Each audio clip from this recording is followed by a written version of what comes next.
impasibles al desaliento. ¿Cómo estáis? Bueno, bien. Os dije ayer que si hacíamos dos o no, pero bueno, luego pues la actualidad pues es la que es, ¿no? Bueno, en primer lugar trasladar que creo que esta es una semana muy importante para España y también para la Unión Europea. Venimos de una cumbre de la OTAN en La Haya, vamos a celebrar 2 días de Consejo Europeo,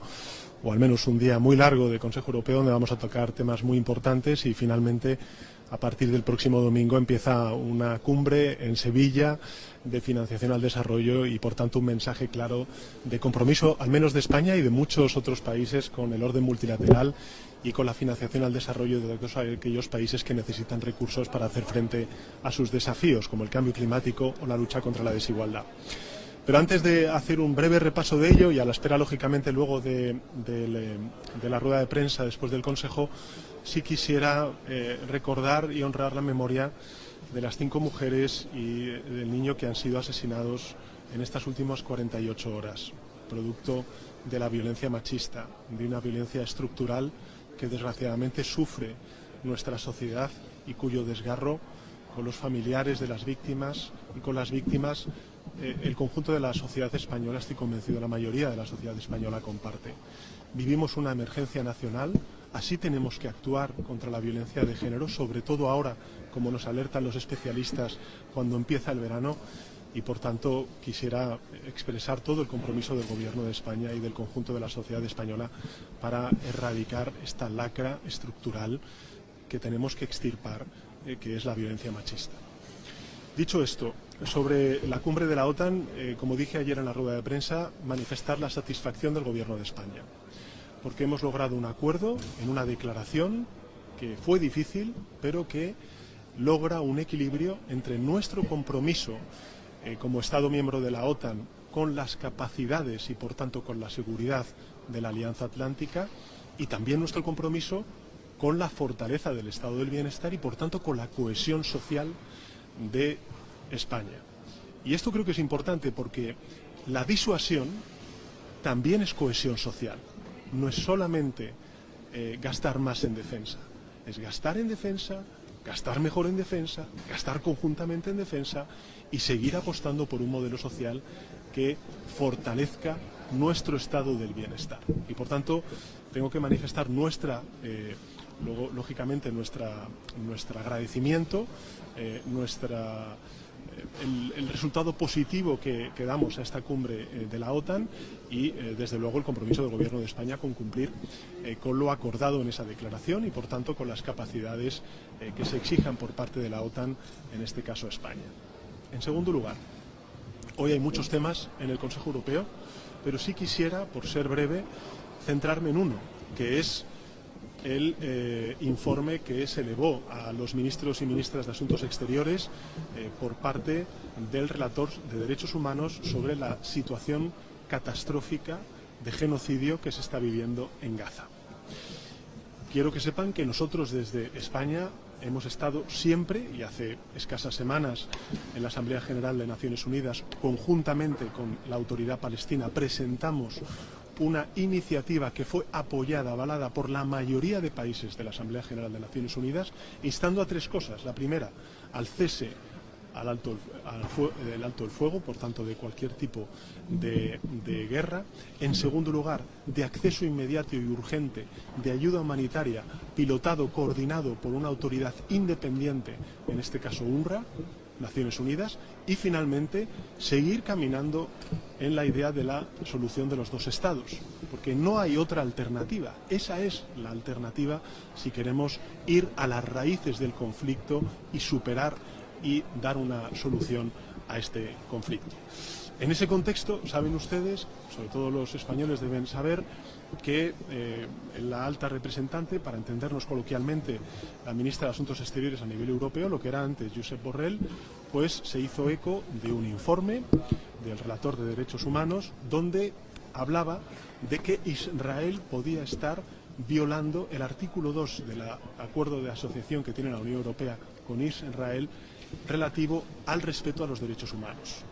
Creo que es más que evidente que Israel está violando ese artículo 2 y, por tanto, lo que defenderé hoy en el Consejo Europeo es que Europa tiene que suspender el acuerdo de asociación con Israel. Y tiene que hacerlo inmediatamente, porque lo que no tiene ningún sentido es que llevemos 18 paquetes de sanciones a Rusia por su agresión a Ucrania y Europa, en un doble estándar, no sea capaz ni de suspender un acuerdo de asociación cuando se está violando flagrantemente el artículo 2 de respeto a los derechos humanos por parte, en este caso, de Israel. Finalmente, sí quisiera trasladar que ayer tuvimos un encuentro muy importante para el orden multilateral, que fue el compromiso de muchos países, ahora que grandes países se están retirando de la ayuda a la cooperación, de la ayuda, por ejemplo, a la prevención de pandemias, de emergencias sanitarias globales. Una iniciativa que es la iniciativa Gavi, una iniciativa para vacunar y anticipar, por tanto, enfermedades, sobre todo a los niños en los países que no tienen acceso ahora mismo a esas vacunas, y el compromiso manifestado por parte de España de aumentar nuestro presupuesto durante los próximos años a esta iniciativa Gavi de vacunación global a 130 millones de euros. Y esto quiero ligarlo con lo que va a suceder a partir del domingo de la próxima semana, donde Sevilla se va a convertir en la capital de Naciones Unidas durante 4 días. Y ahí, efectivamente, muchos países europeos, pero no solo europeos, más de 60 delegaciones con 60 jefes de Estado o primeros ministros, pues vamos a reunirnos para acordar cómo seguir dando pasos a favor de esa financiación al desarrollo para cumplir con los objetivos de desarrollo sostenible, y también vamos a lanzar una plataforma de acción llamada la Plataforma de Acción de Sevilla, para que no solamente los gobiernos, sino también las ONGs, la sociedad civil, las empresas, pues se comprometan públicamente con objetivos concretos que vayan en la dirección de resolver muchos de los problemas que ahora mismo pues afectan a estas sociedades. Un último apunte. Saben ustedes que hoy también vamos a hablar sobre clima, sobre competitividad, y quiero manifestar el compromiso inquebrantable del Gobierno de España, en la que, desde luego, nosotros estamos demostrando con hechos, no solamente de palabras, y ahí están las cifras, tanto en crecimiento económico como creación de empleo, como ganancia de competitividad. Estamos representando el 40% del crecimiento de la zona euro, gracias, entre otras cosas, a la transformación energética en clave verde y, por tanto, de mitigación y adaptación al cambio climático. Y, por tanto, sí pediría al resto de Estados miembros que entiendan que la competitividad en el siglo XXI no es seguir anclado a los combustibles fósiles, sino avanzar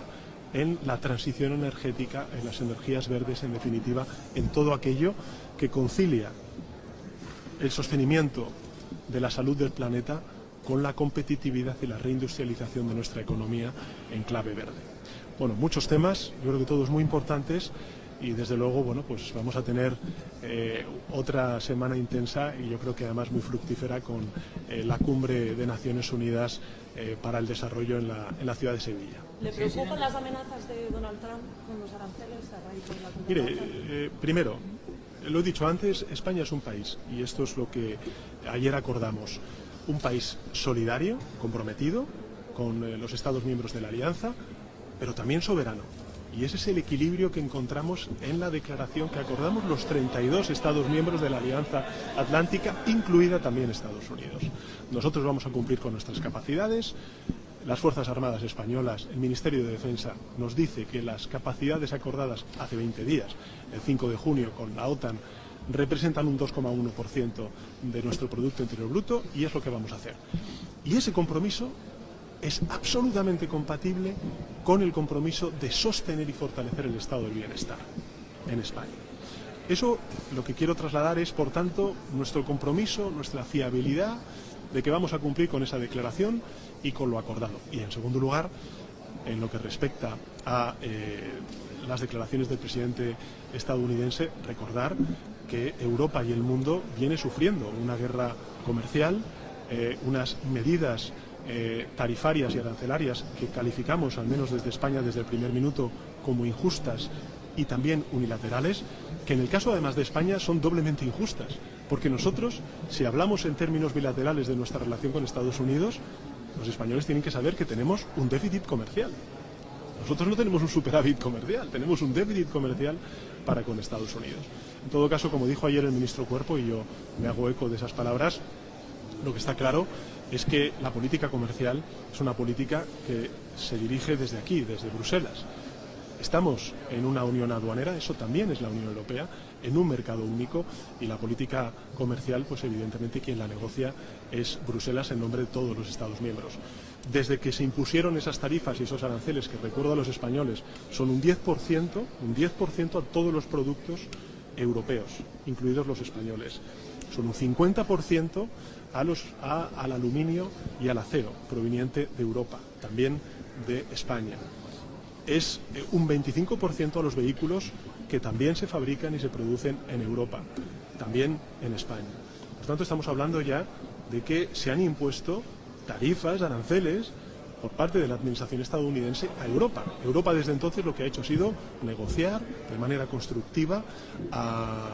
con la administración estadounidense para fijar unas nuevas reglas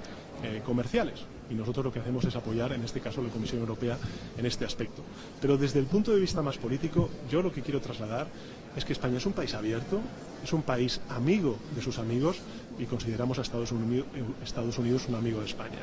¿Teme que eso sea un problema? ¿Teme que la amenaza de Trump en estas negociaciones de la Unión Europea con Estados Unidos para acabar con esa guerra arancelaria sean un problema en su contexto de España? No, yo creo que son dos ámbitos distintos de debate. Uno es la Alianza Atlántica y otro es la Unión Europea. Presidente, el Constitucional acaba de avalar la amnistía, como usted adelantó ayer. Bueno, como ustedes me preguntaron, yo no había... Usted adelantó el sentido del fallo. No, yo no adelanté. Discúlpenme, ustedes me preguntaron, dieron por hecho que se había producido el fallo ayer. Y efectivamente lo que se dio a conocer posteriormente fue la exposición motivada, pero no la sentencia. En cualquier caso, una valoración sobre el asunto, y el presidente González ha dicho que se plantea incluso que rechace incluso a la Yo creo que sobre lo que efectivamente la sentencia del Tribunal Constitucional, yo creo que es una muy buena noticia para España, porque estamos ya cerrando una crisis política que nunca debió salir de la política. Lo que yo siempre reproché a la anterior administración del Partido Popular es haber renunciado a la política y haber descargado en las responsabilidades judiciales y por tanto el Poder Judicial toda la respuesta a esta crisis territorial y la crisis constitucional que vivió España desde el año 2011 hasta el año 2017 o incluso 2019 con la sentencia del Tribunal Supremo. Por tanto, es una magnífica noticia para España, para la convivencia, para la coexistencia, y yo diría, como dije ayer, tres cosas. La primera, para todos aquellos que han seguido este debate de manera más o menos directa, decir que España afortunadamente es un Estado social y democrático de derecho, que la iniciativa legislativa que salió del Congreso de los Diputados, avalada por una mayoría de la Cámara elegida por los ciudadanos y ciudadanas, luego tuvo su transcurso de debate con los recursos presentados por administraciones diferentes, gobiernos autonómicos, partidos políticos. El Tribunal Constitucional ha sentenciado que la ley de amnistía es constitucional y nosotros manifestamos nuestra satisfacción porque siempre defendimos que lo que saliera del Congreso de los Diputados iba a ser constitucional, tal y como ha refrendado el Tribunal Constitucional en el día de hoy. En segundo lugar, creo que es muy importante trasladar el valor de la política, porque la política es esto, es una palanca de transformación y de resolución y aportación de soluciones a conflictos muy, muy difíciles como el que atravesó España y Cataluña internamente durante esos años aciagos, particularmente en el año 2017. Y por último, como dije ayer, soy muy consciente de los ataques que está recibiendo el Gobierno de España. También tienen que ver con lo que hoy se ha fallado, pero creo que merece la pena. Que todo el esfuerzo, y a pesar de todos los ataques, a pesar de todos los pesares, lo que está haciendo este Gobierno es muy importante para algo que es fundamental si queremos garantizar la unidad de España y también nuestro desarrollo y nuestra prosperidad, que es la convivencia entre ciudadanos y la coexistencia entre territorios. Y eso hoy creo que es fundamental reseñar y subrayar, porque es lo que también de alguna manera está avalando el Tribunal Constitucional con su sentencia. Bueno, si os pregunto, si contesto más preguntas ya no hago rueda de prensa. Venga, luego ya hablamos.